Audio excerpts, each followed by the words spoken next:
Hello hi good morning to all. आशा करছি ଆପଣମାନେ ସମସ୍ତେ ଭଲ ଥିବେ। ତ ଆଜି ଆମେ ଜୟରାଜ ଗୁରୁଙ୍କର ବିଷୟରେ ଭାଷଣଟା କହିମା। ଯେଉଁଦିନ ଖୋର୍ଦ୍ଧା ଉପରେ କଟକ ଗୋରା ସାହେବର କଳା ଆଖି ଦୁଇଟା ପଡ଼ିଲା, ଠିକ୍ ସେହିଦିନ ପରମ ମାତୃଭକ୍ତ ଚରମ ଦେଶଭକ୍ତ ଜୟରାଜ ଗୁରୁ ନାଲି ଆଖି ଓ ଦୁପ୍ତ କଣ୍ଠରୁ ଶୁଭିଲା, ଖୋର୍ଦ୍ଧା ଉପରେ ଆଖି ପକାଇଲେ ତୁମ ଆଖି ଦୁଇଟା ତଡ଼ି ଆଣିବୁ। ଚମକି ପଡ଼ିଲା ଫିରିଙ୍ଗି। ସେଦିନ ଥିଲା 1807 ନଭେମ୍ବର, ଶୀତ ସନ୍ଧ୍ୟା। ହାଇକୋର୍ଟ ସାହେବ ଖୋର୍ଦ୍ଧା ରାଜା ମୁକୁନ୍ଦ ଦେବଙ୍କ ପାଖକୁ ଅପମାନଜନକ ତଥା ଧମକପୂର୍ଣ୍ଣ ଚିଠି ପଠାଇଲା। ମୁକୁନ୍ଦ ଦେବ ନାବାଳକ ଥିବାରୁ ମନ୍ତ୍ରୀ ଜୟରାଜଗୁରୁଙ୍କ ଉପରେ ରାଜ୍ୟ ଶାସନର ଦାୟିତ୍ୱ ଥିଲା। କମ୍ପିତ କଣ୍ଠରେ ଜୟରାଜଗୁରୁ କହିଲେ, ଗୋଟାଏ ବିଦେଶୀ ଜାନୁଆର ପାଖରେ ଓଡ଼ିଶାର ଠାକୁର ରାଜା ମୁଣ୍ଡ ନୁଆଁଇବ? କଦାପି ନୁହେଁ। ଥରିଲା କଣ୍ଠରେ ଜୟରାଜଗୁରୁ କହିଲେ, କାହା ଭିତରେ ହାଡ଼ ଅଛି ମୋ ରାଜାଙ୍କୁ ଚିଠି ଦେବ? ଜୟରାଜଗୁରୁଙ୍କ କଥାରେ ଚମକି ଉଠିଲା ସାରା ଓଡ଼ିଶା। ଚମକି ପଡ଼ିଲେ ପ୍ରତ୍ୟେକ ଓଡ଼ିଆ। ଅସ୍ତ୍ର ଝଙ୍କାର ସୃଷ୍ଟି ହେଲା ଖୋର୍ଦ୍ଧା ମୁଲକରେ।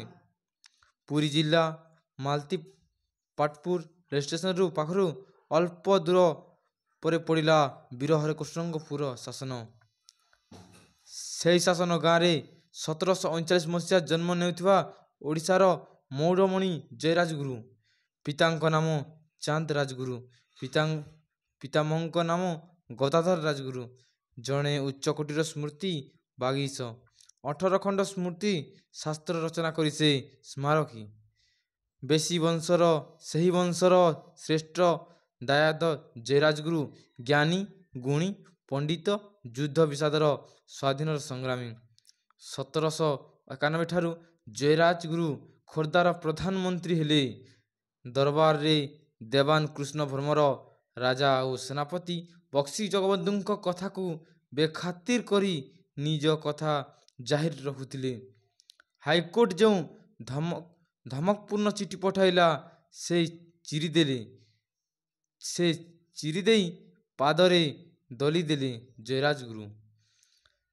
ଜୟରାଜଗୁରୁଙ୍କ ହାତେଇବା ଲାଗି ହାଇକୋର୍ଟ ଆଗତୁରା 70,000 ଟଙ୍କା ଖୋର୍ଦ୍ଧା ପଠାଇଲା।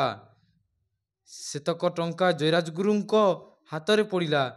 ଜୟରାଜଗୁରୁ ସେତକ ଟଙ୍କା ପାଇକମାନଙ୍କ ଦରମା ଦେଇଦେଲେ।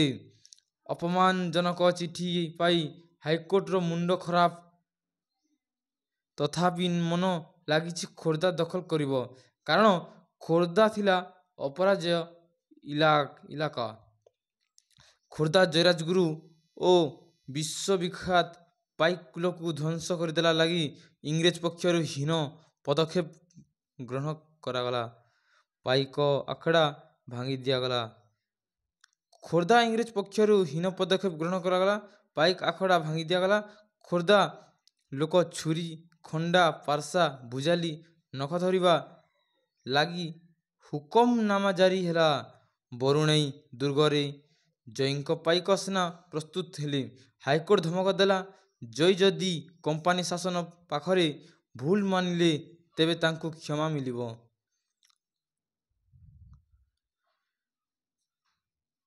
ହସି ଉଠିଲେ ଜୟରାଜଗୁରୁ। ହସି ଉଠିଲେ ଓଡ଼ିଶାବାସୀ। ଦୁପ୍ତ କଣ୍ଠରେ କହିଲେ, ସୂର୍ଯ୍ୟ ପଶ୍ଚିମରେ ଉଇଁପାରେ, ପାହାଡ଼ରେ ପଦ୍ମ ଫୁଟିପାରେ, ଓଡ଼ିଆ ପୁଅ କାହା ପାଖରେ ମୁଣ୍ଡ ନୁଆଁଇବ ନାହିଁ। ଜୟଙ୍କୁ ଗିରଫ କରାଗଲା। ବାଘତୋଟାର ବରଗଛ ଡାଲରେ ଫାଶୀ ଦିଆଗଲା। ସାବାସ ବୀର ପୁଙ୍ଗବ! ଏ ଜାତି ଆଜି ଆପଣଙ୍କୁ ଶତ ସହସ୍ର ପ୍ରଣାମ କରୁଛି। ଆଜି ଆମେ ଆପଣଙ୍କ ଜୀବନକୁ ଯେଉଁ ସଦ୍ଗୁଣ ଶିକ୍ଷା ପାଉଛୁ, ତାହା ହେଲା ଓଡ଼ିଶାର ଭଲ ପାଇବା, ମାତୃଭୂମିର ସେବା କରି ଜୀବନର ଧନ୍ୟ କରିବା। ମୁଁ ଏତିକି କହି ମୋର ବକ୍ତବ୍ୟ ଶେଷ କରୁଛି। ଜୟ ହିନ୍ଦ, ଜୟ ଭାରତ, ଜୟ ଓଡ଼ିଶା।